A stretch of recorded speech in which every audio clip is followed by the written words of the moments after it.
Hey, this is Luke Simons with Salt Strong. I have a fun report for you today, and this is a real case example of adjusting your retrieve based on the conditions. I've been testing out topwater lures. In this case, I have the Super Spook Junior versus the Skitterwalk. There, you can see a strike that I finally had there. So far, this has been a slow morning. I was out exploring a new spot that I've never been to before.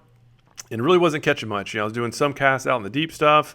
I was getting some trout coming up to play, but they were just kind of popping at it. They never would take it down. And then typically the snook and redfish and the bigger trout will be closer to the mangroves. And so there, I just did a switch. So every 3 casts, I was changing lures just to keep the analysis as fair as possible. And I was doing basically a normal cadence of the retrieve. You can see there I was reeling in at a kind of slow, steady pace, giving some good bumps and then pausing every once in a while. But I finally got my first good strike here when I started reeling in fast for my next cast. That's when the fish hit. I wasn't even bumping it at all. I wasn't doing the walk the dog. I was just reeling in fast. And it turned out to be a pretty good sized snook as well. This was just barely under slide. It was a little over 27 inches. A lot of fun. That was on the Super Spook Junior. And so a little bit later, a very similar thing happened. I was up on a shallow flat at this point, and I just started reeling in fast there. I'm not doing any bumps. And that's when I got the strike. And again, it was crazy. I'd fished a while, and I did catch a couple little small trout, or at least decent-sized trout, like 15 to 17-inch range. Turns out this was a trout as well. But yeah, it was just really cool. It was really interesting to see that they were hitting it as I was doing just a fast, just straight motion. And so that was a little bit better trout. That was 18-incher.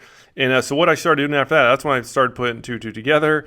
I started just doing a much faster retrieve. As you can see, this is not fast forward. I'm doing a real fast motion, and I was doing some real tight kind of walk the dog movements. And this was the cast where I caught the big snook. This is a 33-inch snook, and I was just doing a fast retrieve. And then when it hit, I was still doing the pauses, so I wasn't just doing straight fast.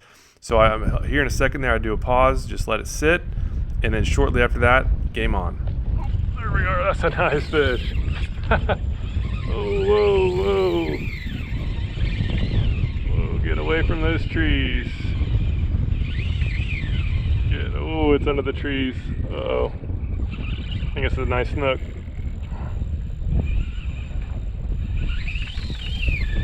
Oh, man. I got trees and oysters up there. That's not good. I'm not feeling any rubbing. So I'm just taking the trolling motor away and just hoping that I can keep them out of the junk. I'm not touching the drag. Gotta trust the drag. It's a heavy fish.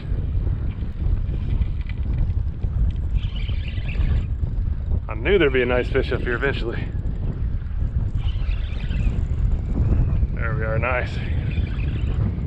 Got him away. Still gonna head out of here. I'm not sure how big he is.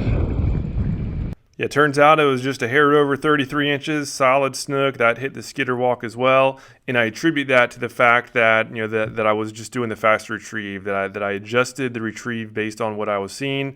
And here's an example of the tip on just you only set the hook based on feel, not on sight. If you look at that middle mangrove off to my left, you can see a strike happened. I did not budge. It missed. Another strike happened. I didn't budge. And then finally I felt it and game on. That's when I set the hook and I got into another nice snook. This one wasn't quite as big, but still another fun snook. And so it was a great day, great test. There's this snook on the Spook Junior. We had the prior one on the Skitterwalk. We had this trout. The nicer trout was on the Skitterwalk. And then the nicer snook was on the Skitterwalk as well. So the Skitterwalk won this day, but the Super Spook Junior has been winning previously on different conditions. And I've been logging the conditions, and I'm starting to see a trend. I'll be doing it a few more times just to make sure that it's true. Plus, it's a lot of fun, and it's a good excuse for me to go do some topwater fishing. So a detailed report coming to you soon. Just wanted to share this tip about the retrieve. Extremely important, just like all lures, really.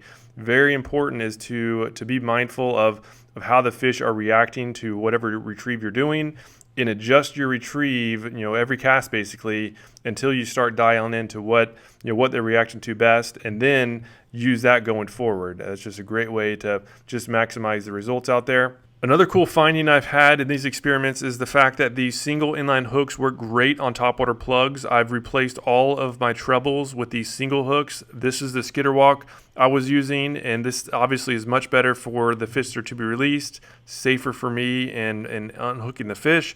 Here's the Super Spook Junior, same hooks. I found that the hookup ratio is really no different on the bigger fish, and I do miss some of the smaller fish, which I believe is actually good, because in multiple situations I've had smaller fish coming up and kind of pecking at it, and then a bigger fish will come up and take it down, and I catch the bigger one instead of the smaller one. And so I'm starting to seek feedback on what lures to test next. I like to do topwaters again. This is my favorite season for topwater plugs. And so, yeah, let me know what you like. If it's a mirror lure or there's a live target that I've been eyeing, I'd like to see and try some others to see how they compare to these two. So, yeah, leave a comment down below for your suggestion. For you Insider Club members, I'll put a video down below, or at least a link to see exactly where all of these fish were positioned, so that you can go and look for the same type of spots to go maximize your results. It was a very clear trend on what side of this structure the fish were positioned based on the wind and the current, and so I'm confident that you can use that and apply it successfully on your next trip out on the water. So details for that, scroll down. Otherwise, yeah, thank you so much for your time in watching this video. Hope to see you again soon.